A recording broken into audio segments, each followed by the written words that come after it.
بسم الله الرحمن الرحيم.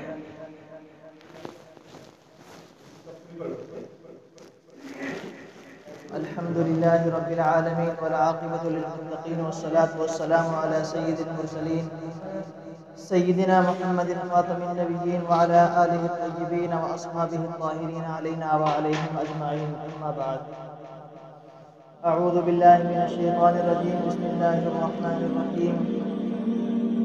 شهر رمضان الذي أنزل فيه القرآن هدى للناس وبينات من الهدى والفرقان. وقال تعالى: يا أيها الذين آمنوا كتب عليكم الصيام كما كتب على الذين من قبلكم لعلكم تتقون. وقال النبي صلى الله عليه وسلم: إذا دخل رمضان فتحت أبواب الجنة وغلقت أبواب جهنم وسلسلة الشياطين. النبي صلى الله عليه وسلم: صوموا لرؤيته وأفطروا لرؤيته وإن غم عليكم فأكملوا عدة شعبان 30. اللہ تبارک و تعالیٰ کا بہت بڑا احسان اور کرم ہوا کہ اللہ تعالیٰ نے ہم سب کو یہاں اپنی عبادت کرنے کے لیے ہم سب کو مسجد کے اندر جمع فرمایا، اور مزید اللہ تبارک و تعالیٰ کا احسان ہوا کہ ہم سب کو دین کی بات سننے اور سنانے کی توفیق عطا فرمائی۔ بہت مختصر وقت ہے، چند باتیں مجھے آپ کے سامنے پیش کرنی ہے، بہت موٹی موٹی سی باتیں۔ میں نے قرآن کریم کی ایک آیت آپ سب کے سامنے پڑھی: یا ایھا الذین آمنوا کتب علیکم الصیام کما کتب علی الذین من قبلکم لعلکم تتقون۔ اے ایمان والو، تم پر روزے فرض کیے گئے جیسا کہ تم سے پہلی امتوں پر روزے فرض کیے گئے تھے، اس لیے کہ لعلکم تتقون، تاکہ تم پرہیزگار بن جاؤ۔ اس لیے رمضان المبارک کا مہینہ بہت بابرکت اور مقدس مہینہ ہے۔ رمضان المبارک کے اندر 3 عشرے ہوتے ہیں۔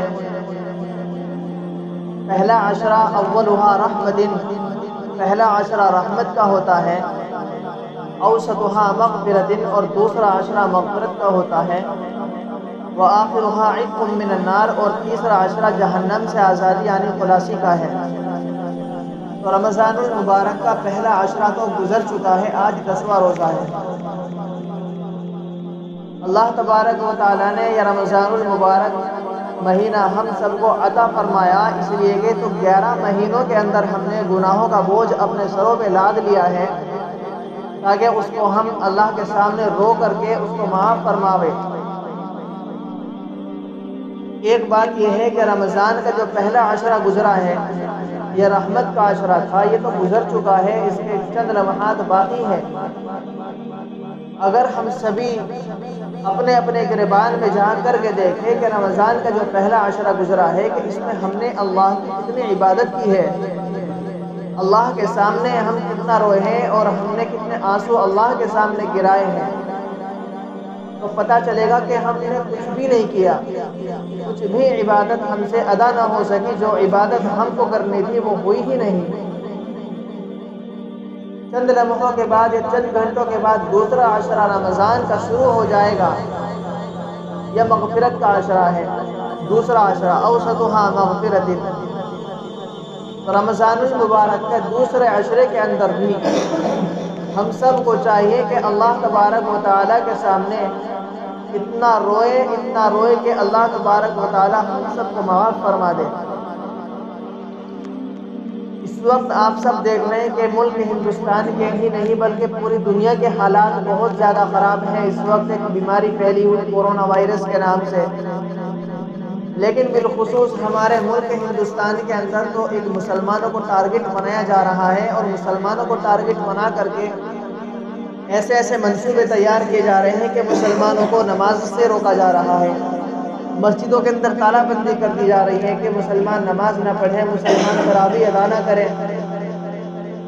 آپ ذرا اگر اس چیز کو دیکھیں گے کہ ایسا کیوں ہو رہا ہے، میرے بھائی حقیقت تو یہ ہے آج ہمارے اوپر حکومت کرنے والا نریندر مودی ہو، جو لاکھوں مسلمانوں کا قاتل ہے، چاہے وہ مسلمانوں کو پریشان کرنے والا حاکم اتر پردیش کا سی ایم یوگی آدتیہ ناتھ ہو، کیسے کیسے مسلمانوں کو بدنام کرنے کی سازشیں اور منصوبے تیار کیے جا رہے ہیں، حقیقت اگر دیکھیں گے تو پتہ چلے گا یقیناً یہ ہمارے اعمال کی بدولت ہے۔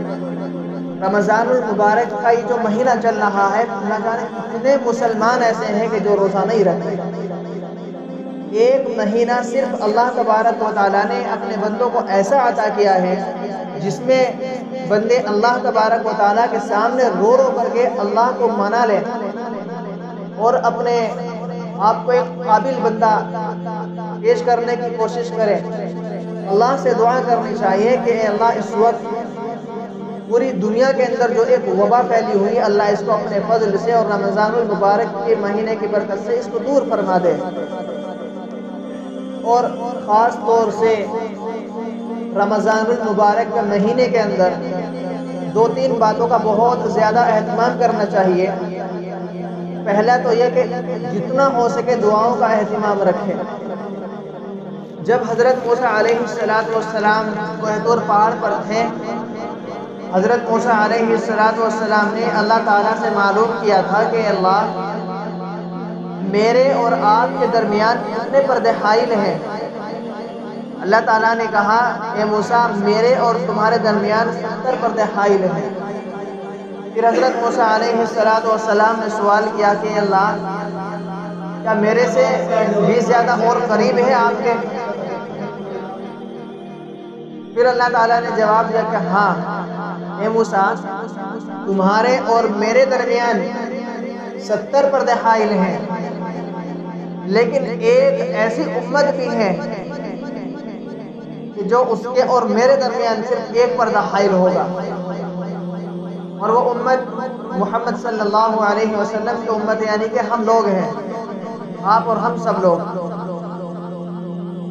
جب رمضان المبارک کا مہینہ یہ چلا، روزہ رکھا، افطاری کے وقت بیٹھے، افطاری سے چند لمحے پہلے اللہ تبارک و تعالی سے جو دعا مانگی جائے گی، اللہ کے سامنے جو ہاتھ پھیلائے جائیں گے، اللہ تبارک و تعالی اس دعا کو قبول فرمائے گا، رد نہیں کرے گا۔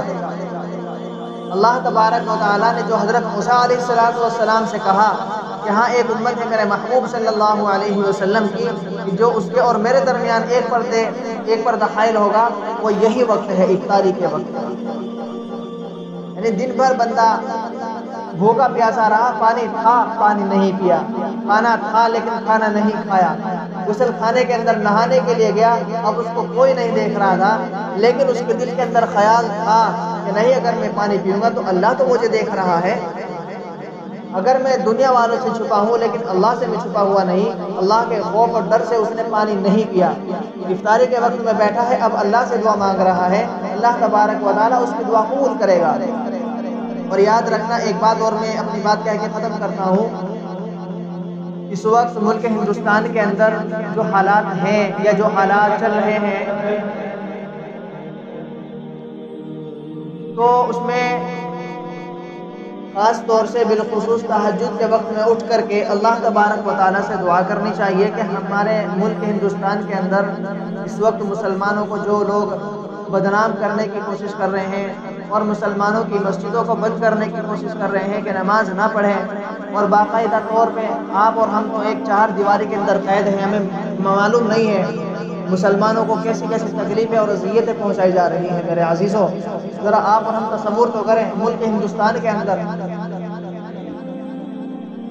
بس اللہ تبارک و تعالیٰ بہت باتیں تو بہت ساری ہیں، کیا کیا میں باتیں ذکر کروں، بس دعا کریں کہ اللہ تبارک و تعالیٰ آپ کو اور ہم سب کو ان باتوں پر کہنے سننے سے زیادہ عمل کی توفیق عطا فرمائے۔ وآخر دعوانا ان الحمد للہ رب العالمین۔